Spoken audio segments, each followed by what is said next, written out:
ekene m unu. Chi ụtụtụ asa anụ agụye ụzọ agụye ọnụ.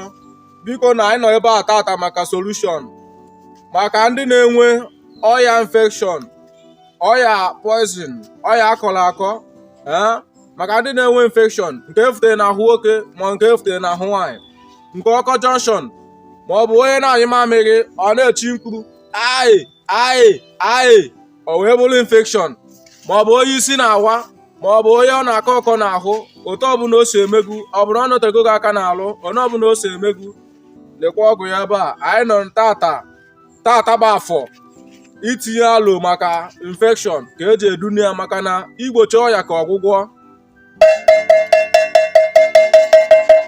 Ndị be anyị wee sịkwa nna ikwe amara ibe ezie, tọọ ntị na ọfụma ka ịnụ oke akọ nke anyị ji wee bịa n'ụbọchị nke taa.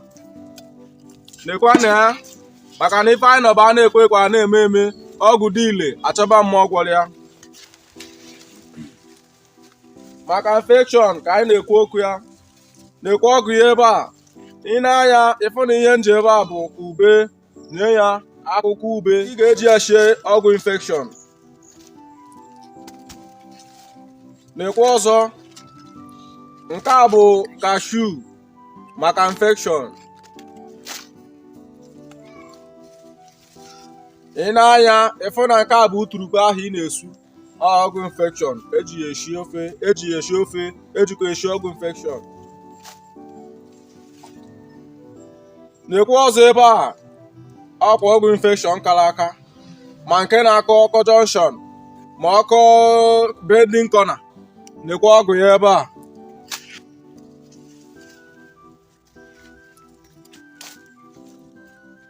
Na-ere anya ebe a, nke a ka a na-akpọ otokoto oke ọgwụ infection na-enye ebe a. Nke a bụbu obochi, ọ bụ ayịmagana ka ọ bụ. Ihe a bụ ọgwụ dị ile maka ọgwụ infection, na-ekwu ya ebe a.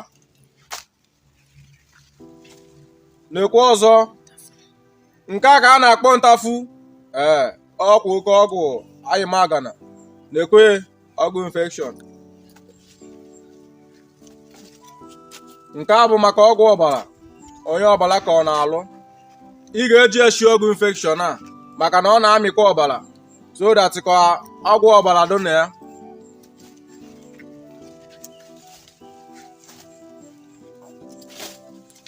Ị na-anya ịfụ na ọgwụ anyị ji ebe a, ọgwụ m ji ebe a liri nne, ọ karịrị akarị, ọgwụ m ji ebe a karịrị. Nke a bụ mango ị na-ata, ọgwụ infection. Ị bịa ịbachata ya n'ukwu ya, ịbachata ukwu ya, iwere ya shibe. Nke a kwa bụ ọgwụ ọbara. Dịka ị na-eshi ọgwụ a, mee ka ịshọ na ọgwụ a dị n'ime ya, ife ọ na-alụ erika, ọgwụ ọbara maka onye ọbara na-akọ n'alụ. Biko, nke a ka a na-akpọ iteyi, ihe ọ na-alụ erika. Ma onye akọrọ ọgwụ o, ma onye ye poison o, ma ọgwụ infection o, ma nke na-ata ata, ma nke na-agba agba, ma ọkọ junction, ma ọkọ bending corner, ma ọkọ street, na-ekwu ọgwụ ya ebe a. Ishichie ya, ebe ị ga na-agwụrụ m ya bụ one shot n'ụtụtụ, one shot n'abalị. Before i lie nri n'ụtụtụ, ịwụọ one shot, olu n'abalị ịnwụọ ọzọ. Ihe ga-agwụrụ m ya bụ 4 days. Ishichie ya, infection na-adịghị n'alụ, ishiche ha na ya 4 days, ọ na ọkwalụ ngwongwo ya na gbochie ọya, chụọ ọya ka ọ na, maka na mgbochi ọya ka ọgwụgwọ. Ofu nwoke be anyị tụrụ ilu sị na ọ bụ ọkwa nkota okwu na ụka bụ isi, na ọ bụ imechi the case. Biko, na-ekwu ọgwụ ị ga-eji mechie the case bụ ihe a, case infection case, na-ekwu ọgwụ ya ebe a. So ọya ka nsị ka m nwetara unu, Igbo bụ Igbo, maka na ọ na-adị mma ife emerụ mma eme ya mma, a na-ekwe ekwe a na-eme eme, ọ dị ka esi kwuo ya, ịghọtago.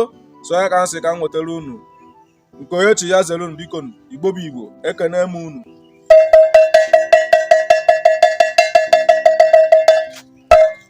Ya ma alụ na mmalie nne, ka ọ dịkwa n'izu ụka ọzọ.